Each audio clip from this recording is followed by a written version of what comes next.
सरकता जिना आणि वातानुकूलित कक्षाचे उद्घाटन करण्यात आले. 100 प्रश्नांपैकी 2 प्रश्न सोडवले आहेत. 98 प्रश्न अजून राहिलेले आहेत. केंद्र आणि राज्य सरकार एकाच विचाराचं आहे. वर्षानुवर्ष कळीचा मुद्दा ठरलेला कणकवली रेल्वे स्थानकाच्या प्लॅटफॉर्मवर छप्पर लवकरात लवकर लावावा. लोकप्रतिनिधी म्हणून मी आग्रही आहे. उर्वरित कामासंदर्भात सेंट्रल रेल्वेने मनावर घ्याव, नाहीतर तक्रार करण्यासाठी दिल्लीला जाऊ शकतो. राज्याचे मुख्यमंत्री देवेंद्र फडणवीस यांना या प्रकल्पाचा महत्त्व कळलेला आहे. पश्चिम महाराष्ट्र आणि कोकणला जोडल्यामुळे दोन्ही बाजारपेठा एकत्र येतील.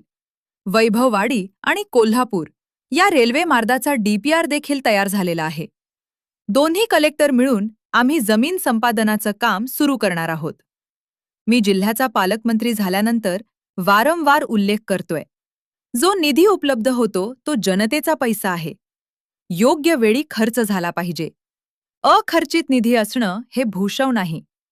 31 मार्चच्या आधी 3 ते 4 दिवस अगोदरच निधी संपलेला आहे. समाधानीची बाब असली तरी मी काही पूर्ण समाधानी नाही. माझी अपेक्षा अशी आहे की डिसेंबरपर्यंतच हा निधी खर्च झाला पाहिजे.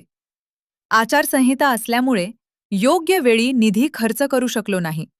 त्यामुळे यावेळी प्रशासनाला सूट देत आहे. आता एप्रिलपासून 307 कोटी मिळालेले आहेत. पूर्ण खर्च करून पुन्हा एकदा देवेंद्र फडणवीस यांच्याकडे जाऊ. अजून 100 कोटीची वाढीव मागणी करणार आहे.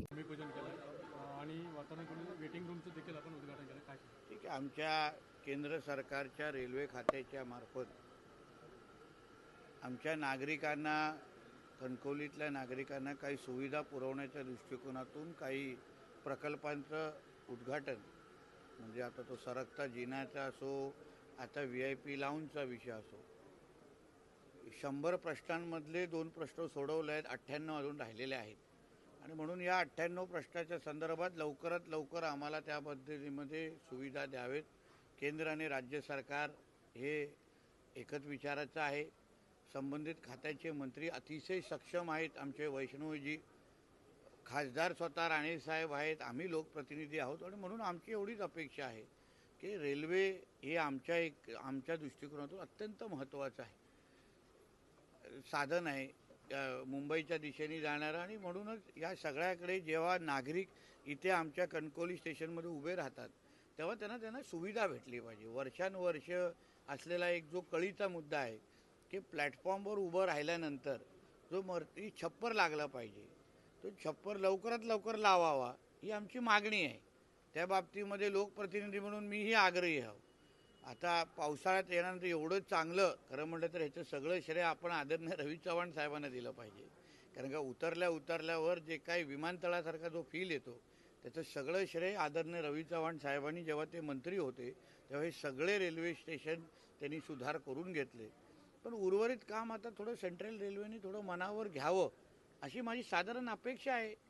कारण का आता नाहीतर नागरिकांना वाटेल की नुसतं जो काही सरकता जिना नीट केला जातो आहे, AC लाऊंज ती नीट केली जाते, बाकी सगळ्या प्रश्नांकडे रेल्वे लक्ष देईल अशी माझी अपेक्षा आहे.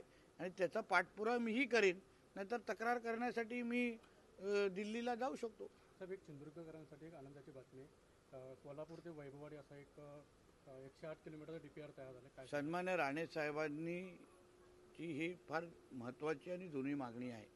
त्याला आदरणीय सुरेश प्रभू साहेबांनीही चालना दिली होती. आता आमच्या फडणवीस साहेब जे राज्याचे मुख्यमंत्री आहेत त्यांना या प्रकल्पाचं खऱ्या अर्थाने महत्त्व कळलेलं आहे की ह्या पश्चिम महाराष्ट्राला जेव्हा आपण कोकणाशी जोडू तेव्हा इकडला शेतीचा व्यवहार असो, दोन्ही बाजारपेठ एकत्र येतील, मोठ्या प्रमाणामध्ये रोजगार निर्माण होईल. आणि म्हणूनच डिसेंबरच्या आमच्या अधिवेशनामध्ये मुख्यमंत्री साहेबांनी आमच्या बंदर खात्याच्या बैठकीमध्ये त्या प्रकल्पाला चालना दिली. नुसतीच चालना दिली नाही, पण शब्दापलीकडे कृतीतून जाऊन ह्या केंद्रीय अर्थसंकल्पामध्ये, युनियन बजेटमध्ये त्याच्या बाबतीची घोषणा झाली. आणि पुढच्या 2 महिन्यामध्येच केंद्रीय रेल्वे मंत्र्यांनी हेही जाहीर केलं आहे की वैभववाडी आणि कोल्हापूरचा DPR पण रेडी झालेला आहे, तयार झालेला आहे.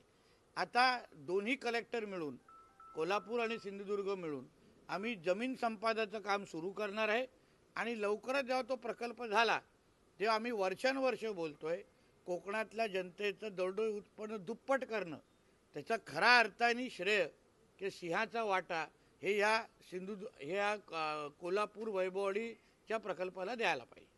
सर, सिंधुदुर्ग जिल्हा हा महाराष्ट्रामध्ये पहिला जिल्हा आहे जो निधी खर्च करण्यात एक नंबर काय नाही, नक्कीच ही समाधानाची बाब आहे. ज्या बाबतीमध्ये मी जिल्ह्याचा पालकमंत्री झाल्यानंतर वारंवार उल्लेख करतोय की जिल्ह्यामध्ये जो काही निधी उपलब्ध होतो तो जनतेचा पैसा आहे, तो योग्य वेळी खर्च झाला पाहिजे. अखर्चित निधी असणं हे भूषणव नाही. राणेसाहेब नेहमी आक्षेप घेतात, निलेशजी नेहमी याच्याबद्दल विरोधी विचार मांडतात.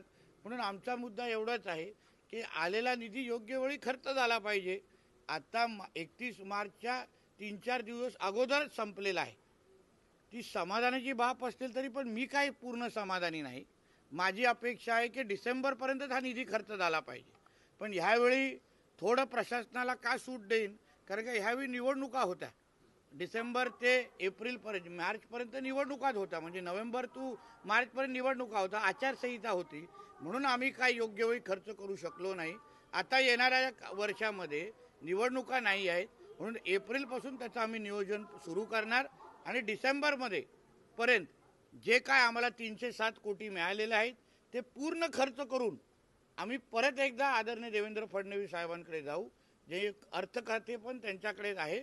आणि अजून 100 कोटीची मागणी हे खर्च झाल्यानंतर अजून वाढीव 100 कोटीची मागणी त्यांच्याकडे करू, जेणेकरून जिल्ह्याच्या विकासाच्या दृष्टिकोनातून जी काही गती आम्हाला अपेक्षित आहे त्या निधीच्या माध्यमातून निश्चित पद्धतीने गती आम्ही पूर्ण करू शकतो.